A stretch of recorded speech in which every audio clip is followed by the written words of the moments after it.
انی ولو آیا، اگر ایک جملہ، ایک فقرہ، ایک مصرع ہی کیوں نہ ہو، کسی کو معلوم ہو وہ دوسروں تک پہنچائے، تو اس کے لیے کوئی خاص بڑے علم کے حاصل کرنے کے بعد نہیں، جتنا کچھ جانتے ہو آپ اسے دوسروں تک پہنچائے۔ اللہ ہمارے اس مل بیٹھنے کو قبول کر لے، جن لوگوں نے دعاؤں کی درخواستیں کی اللہ ان کے دلی جائز دعاؤں کو قبول فرما، جو ہمیں بیمار ہیں، جو بیمار دواخانوں میں، اللہ ان سب کو شفا کاملہ عاجلہ عطا فرما، بے اولاد والوں کو اولاد عطا فرما، اور جو اولاد والے ان کی اولادوں کو نیک صالح دیندار بنا دے۔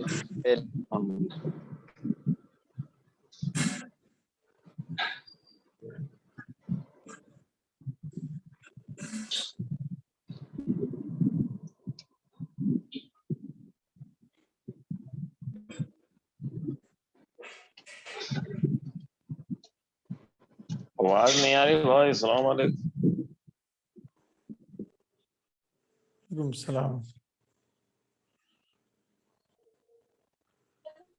پروگرام ہو گیا بھائی، کس کی آواز سنتے ہیں آپ؟ دعا ہو رہی تھی نا۔ علیم بھائی کی السلام علیکم۔ علیم بھائی آپ کی جواب جی بس وعلیکم السلام رحمۃ اللہ، جی بولیے۔ آپ کی جواب بس ہے، بولا بہت دن نہ ہو گئے۔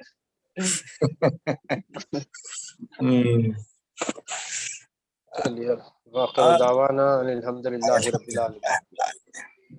الحمدللہ۔ تمام شرکاء سے گزارش ہے کہ وہ وقت پہ جوائن کریں، تاکہ جو ہے، اور بہرحال اس ذوق کے ساتھ کہ کم سے کم وہ پی ڈی ایف کھول کے رہے، تاکہ ہم میں سے جو لوگ اردو پڑھنا جانتے ہیں وہ ذوق کے ساتھ پڑھ سکیں، چونکہ ہم دیکھ رہے ہیں ایک دو لوگوں کو چھوڑ کے زیادہ لوگ نہیں پڑھ رہے ہیں، تو باقی کے لوگوں کا بھی کام ہے کہ وہ بھی پڑھنے کی کوشش کریں انشاءاللہ۔ جزاک اللہ۔ السلام علیکم۔ آپ بولنا منیب بھائی، پڑھو، یہ لوگ پڑھے تو پڑھے، نہیں پڑھ رہے نا، بولنے کے باوجود جو ہے اب جو ہے دوسروں سے پڑھا دیجئے، مشورے دے رہے بجائے خود پڑھنے کے، ایسا ہے، یہ سب دیکھ کے ہی ہم بول رہے ایسا میں ہی پڑھ سکتا ہوں، لیکن آپ بولے تو پڑھیں گے نا، میں اپنی طرف سے نہیں پہل نہیں، کے آپ آپ بولیے، لوگوں کو پڑھیں آپ مینشن کر دیجئے کہ میں آج پڑھنا چاہ رہا ہوں، بولیے، آپ کے نام کے مطابق ہم آپ کو پہلے دوسرے تیسرے نمبر پہ بلا لیتے ہیں۔ چلیے ٹھیک میں روز ہی پڑھنا چاہ رہا ہوں، آپ مجھے ہے، کون سا بھی ٹھیک ہے، اگر ٹائم پڑھنا چاہ چاہتے رہے دے ہیں تو پھر دیجیے۔ آپ جو ہے وقت پہ اگر ہو جائے تو انشاءاللہ جو ہے آپ کو ہم بول دیں گے کہ آپ فرسٹ پڑھیے، سیکنڈ پڑھیے۔